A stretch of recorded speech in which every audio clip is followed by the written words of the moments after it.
Sebelum masuk ke efek Tyndall, kita bahas dulu tentang sistem dispersi. Secara sederhana, sistem dispersi merupakan larutan atau campuran dua zat yang berbeda maupun sama wujudnya. Sistem dispersi ditandai dengan adanya zat yang terlarut atau fase terdispersi dan zat pelarut atau fase pendispersi. Sistem dispersi terbagi menjadi tiga, yaitu larutan, koloid, dan suspensi.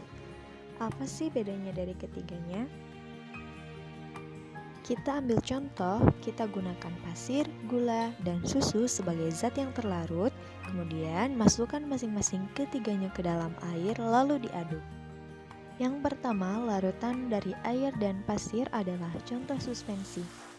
Kita bisa melihat jelas antara batas fase terdispersi yaitu pasir dengan fase pendispersinya yaitu air, karena terjadinya pengendapan. Yang kedua adalah larutan air gula. Larutan air gula adalah contoh dari dispersi halus atau larutan. Fase terdispersi atau partikel larutan memiliki diameter di bawah 1 nanometer. Kecil banget ya. Larutan ini tidak dapat dipisahkan karena tidak terjadi pengendapan. Yang terakhir adalah susu.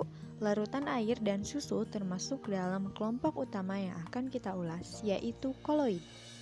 Dispersi koloid jika dilihat secara makroskopis akan terlihat homogen, namun bila dilihat secara mikroskopis akan terlihat bahwa partikel-partikelnya terpisah atau heterogen. Diameter ukuran fase terdispersi pada koloid ada di antara 1 sampai 100 nanometer. Tanda untuk koloid adalah larutan itu selalu keruh, namun tidak ada pengendapan dalam larutan itu sehingga tidak bisa disaring. Bila disimpulkan, berikut adalah perbedaan di antara keduanya. Melalui perbedaan-perbedaan tadi disimpulkan jika koloid berada di antara larutan dan suspensi. Jika didefinisikan, koloid adalah suatu campuran yang terdiri atas dua fasa dengan ukuran zat terdispersi antara 1 sampai 100 nanometer yang tidak memisah jika didiamkan dan tidak dapat disaring. Setiap jenis koloid memiliki sifat yang khusus. Salah satu sifatnya yaitu efek Tyndall.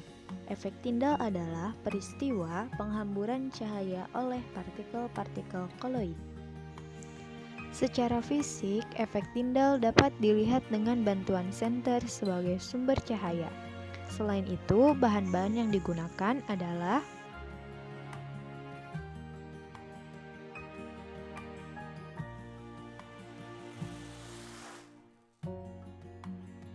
pada gelas pertama, yaitu air dan pasir, terlihat nyata terdiri dari dua fase heterogen yang terpisah secara perlahan dan tampak tidak stabil. Pada air dan pasir, cahaya dari senter tidak dapat dilewatkan ke sisi lain gelas. Ini merupakan ciri dari suspensi. Pada gelas kedua, yaitu air dan gula, secara fisik hanya terdapat satu fase homogen yang jernih dan stabil. Di sini tampak tidak terjadi pemisahan fase ataupun endapan.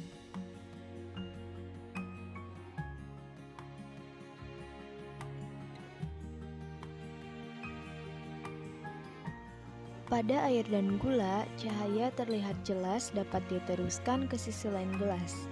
Efek Tyndall yang ditunjukkan di sini tidak tampak karena ini merupakan sifat dari larutan.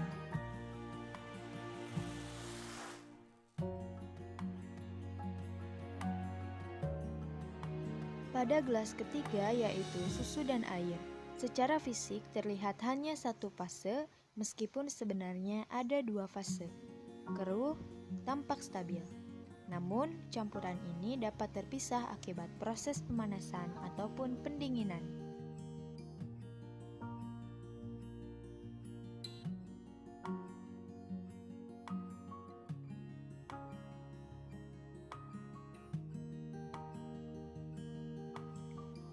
Pada susu dan air, cahaya tidak dapat diteruskan ke sisi lain gelas, melainkan dibiaskan ke segala arah oleh partikel-partikel yang tidak terlihat. Ya, benar, ini koloid. Dari pengamatan tadi, dapat disimpulkan bahwa campuran pasir dan air adalah suspensi, campuran gula dan air adalah larutan, dan campuran susu dan air adalah koloid.